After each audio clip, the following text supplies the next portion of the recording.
Locked On Podcast Network presents Locked On Sports Today. LeBron versus Steph in yet another playoff battle with a trip to the Western Conference Finals on the line. Also, the Knicks draw even with the Heat, and why Joel Embiid may be the MVP, but he's not the best athlete in Philadelphia. I'm Peter Bukowski, starting your day with the can't-miss stories and biggest debates in sports. You're Locked On Sports Today. Searching all major sports. Found. Let's start with the biggest story. The LA Lakers went into the Bay Area and stole game one. It wasn't because LeBron James was just his preternaturally gifted self, although he had 22 and 11. They defended the Warriors. They got up into them, and Anthony Davis put on a show, 30 and 20. Despite poor three-point shooting, they get a 117-112 win against the defending champs. Andy Kamenetsky from Locked On Lakers joins me now. And Andy, we were talking before we just came on that if I had told you before this that the Lakers were going to shoot 6 of 25 from three against the Warriors, they probably would not win. Why did they? Well, I mean, because they do things that in this game that they often do very well, which is defend, whether you're talking point of attack or whether you're talking about Anthony Davis as an absolutely spectacular back line. They relentlessly attack the rim. Even Golden State, they like to run too, but they are often looking to run to set up transition threes. The Lakers are just constantly getting themselves into the paint and attacking. And tonight they made free throws, 25 of 29. Yeah. And, they had some timely moments. D'Angelo Russell, he's starting to, if nothing else, have very strong 1 or 2 quarter stretches in the playoffs. He's coming off a terrific game 6 to close out Memphis. He had a really, really good third quarter and, started helping the Lakers create a push. And look, Anthony Davis was just a monster in this game. 30 points, 23 rebounds, 5 assists, 4 blocks, 8 of 8 at the line. Like, the guy was absolutely dominant in this game. Yeah, it's not ideal when you have to damn D'Angelo Russell with faint praise like that, but he was good enough, as you mentioned. I didn't mean it as faint praise. I want to make sure it's clear. I thought D'Angelo played a very good game. I just was talking about how he's a streaky player. So sometimes you look for him to have really strong pockets of games as opposed to start to finish. But he had some really good pockets in this game. Like the third quarter, he and Anthony Davis offensively took it over. Just want to make sure it's clear. This was not a backhanded compliment. I thought D'Lo played well. And for the Warriors, I mean, Steph Curry got his 27, but the Lakers made him work for 24 shots to get 27 points. That is not Steph Curry efficiency. What did you see the Lakers doing that made life difficult for Steph? I thought it was a combination of Jared Vanderbilt and Dennis Schroeder just hounding him. Yep. And, it's a really interesting tandem when you've got Dennis Schroeder, who's this really energetic point of attack defender who's very good at navigating screens and just does not ever slow down. I mean, Dennis Schroeder is among the most just tireless players I've ever watched on a game in, game out basis. And Jared Vanderbilt, he hit a big corner 3, which was a lot of fun. But for the most part, it was, you have one job, stay with this man, use your length and that tenacity and the athleticism and anticipation, and just stay on him and make his life as miserable as you possibly can. And I thought the two of them together, very different players, very different styles, very different looks.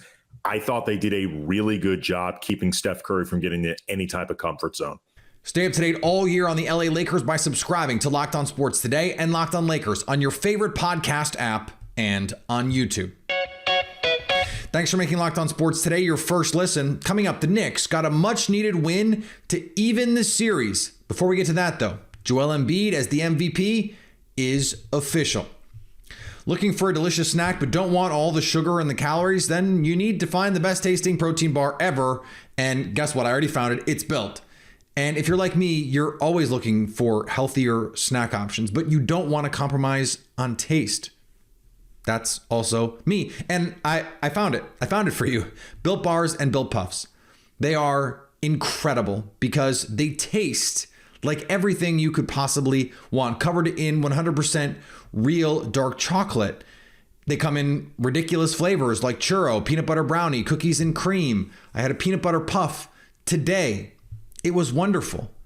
And I didn't have to feel guilty about it because it was only 130 calories, 4 grams of sugar, and 17 grams of protein. And I often order my bars from built.com, where you can go and check out their selection there. But if it's easier for you, or you just happen to be out and about, go to Walmart, go to Sam's Club, and you can get a box there as well. They make it easy for you so you can get the best tasting protein bar ever.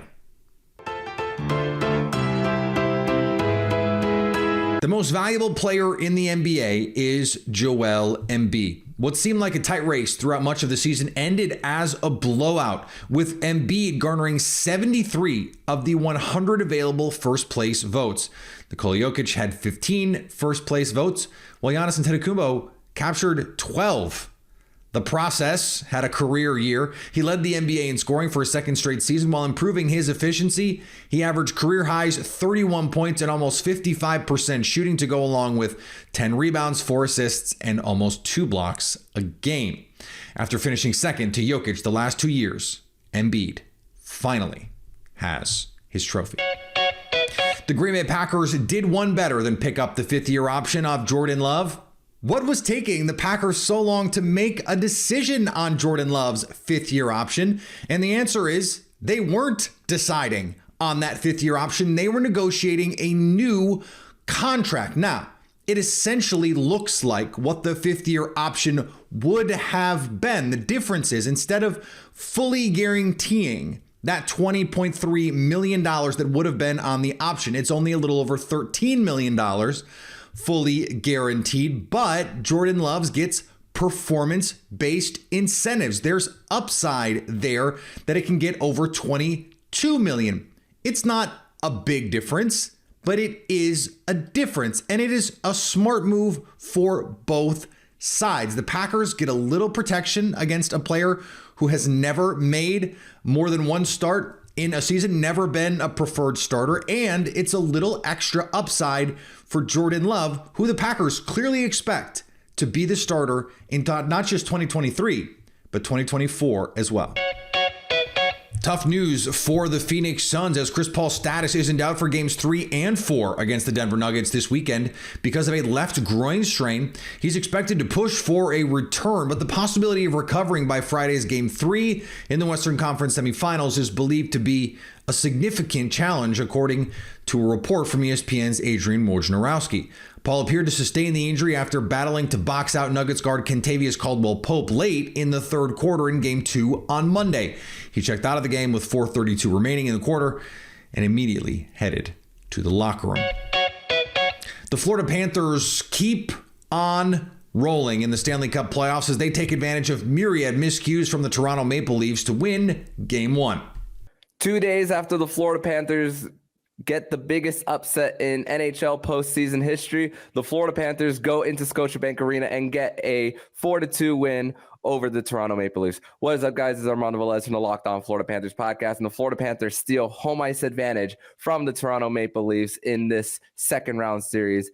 And it didn't look pretty early as the Florida Panthers went to the box twice in the first 5 minutes of the game, but the Florida Panthers were very opportunistic as, once again, they got the first goal of the game. Now they're 5-0 in the postseason when scoring the first goal. And they also went into the second and third periods with a lead as well. And listen, they contain Austin Matthews. They contain Mitch Marner. They contain John Tavares. Sergei Bobrovsky, he's going to live in William Nylander's nightmares tonight, maybe even see him 10 million times on overnight. So what a game by the Florida Panthers. And on the diamond, the Rays and Pirates met in Tampa for a battle between the two best records in baseball right now. Yes, I read that right. The Rays and the Pirates for the best records in baseball right now. The Rays took the first. The Tampa Bay Rays have taken on the best National League team and come out victorious. I'm Ulysses Zambrano, host of the Locked On Rays podcast. As I said, the Rays take the first game against the Pittsburgh Pirates. They did it with a combination of good pitching, good defense, and timely hitting. That's the Rays' way. A double steal by Wander Franco and Jose Siri was the highlight of the day, showing their quick baseball IQ in the moment. And of course, Harold Ramirez keeps improving that power. Already 6 bombs this year. Tremendous improvement from Harold Ramirez on that regard. If you want to talk about this and much more about your Tampa Bay Rays, well, guess what? You can subscribe to our YouTube channel, Locked On Rays. Julius Randle returned for the Knicks. Jalen Brunson dazzled at the end. MSG was absolutely pandemonium, and the New York Knicks get a Game 2 win, 111-105. Alex Wolf from Locked On Knicks joins me now. And Alex, even though the Garden was hopping, there were a lot of hearts and throats at the end, hoping the Knicks were going to be able to pull this out. They needed a 35-28 fourth quarter to get this win. Let's start with Jalen Brunson because he puts in 30 points in this game, shoots 10 for 19, 6 of 10 for 3 after not making a 3 in the first game. What was New York able to do to get him off a little bit here?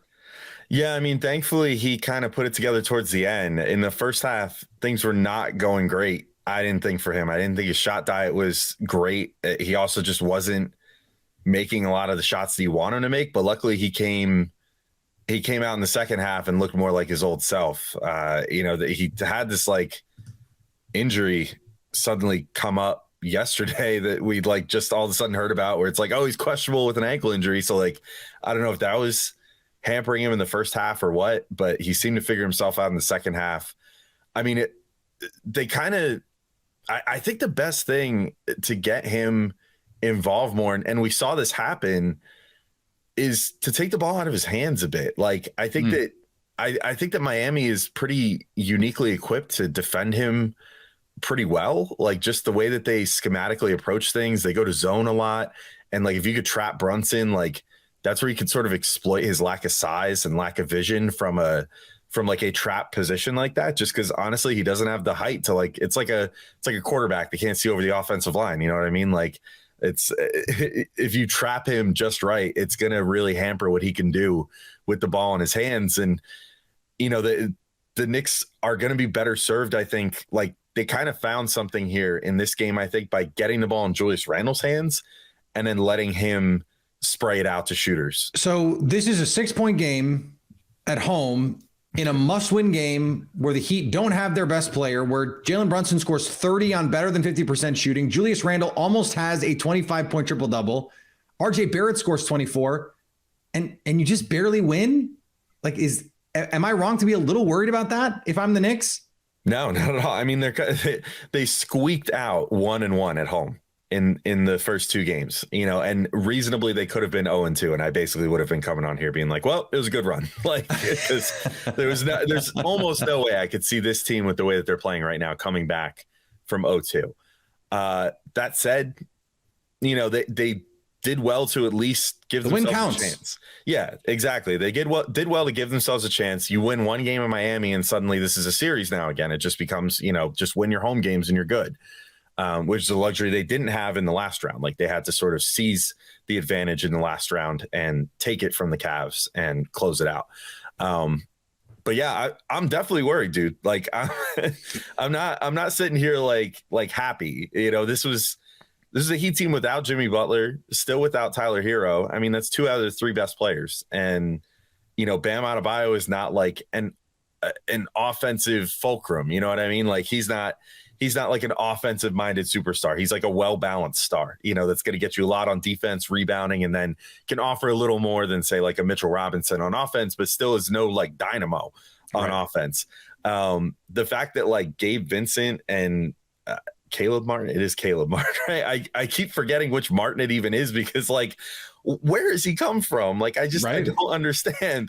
And it's just like, these guys are just going crazy. No player on the Heat can like miss a 3-pointer it's tough because like you try to scheme around these things, and the Knicks' whole scheme is strategically leaving certain guys open from three, but the Heat right now, you just can't leave anybody open from three. Stay up to date all year on the New York Knicks by subscribing to Locked On Sports Today and Locked On Knicks on your favorite podcast app and on YouTube. Coming up, why the best athlete in the city of Philadelphia is neither the MVP, Joel Embiid, nor Jalen Hurts.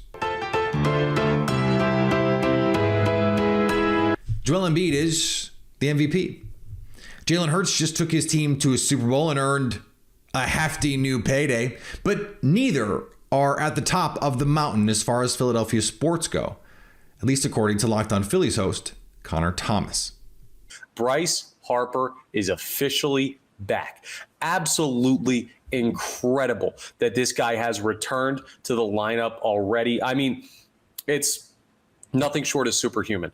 This may be, and I don't know, no one has full confirmation of whatever we're looking at as far as how fast the recovery time is. We know it's 160 days, but like, you don't know if there's some dude somewhere who's recovered faster. It'd be crazy to think that. You can't exactly say fastest recovery from Tommy John surgery ever, but I'm going to go ahead and say this might be the fastest recovery from Tommy John surgery in the history of the surgery. It's unbelievable. But of course it would be Bryce Harper, right? There's nothing this guy can't do. He is absolutely insane. The greatest athlete that plays in the city right now. Yeah, I'm willing to say that. He's the greatest athlete that plays in the city of Philadelphia right now. And there's a lot of great ones. Jalen Hurts, Joel Embiid. There are a bunch of guys on the Eagles that went to the Super Bowl last year. I mean, James Harden's an all-time player. He's on the Sixers right now. There are some great players in this city. There's some other great players on the Phillies like Trey Turner and J.J. Muto, and right now Nick Castellanos and Kyle Schwarber led the National League in home run. Doesn't matter.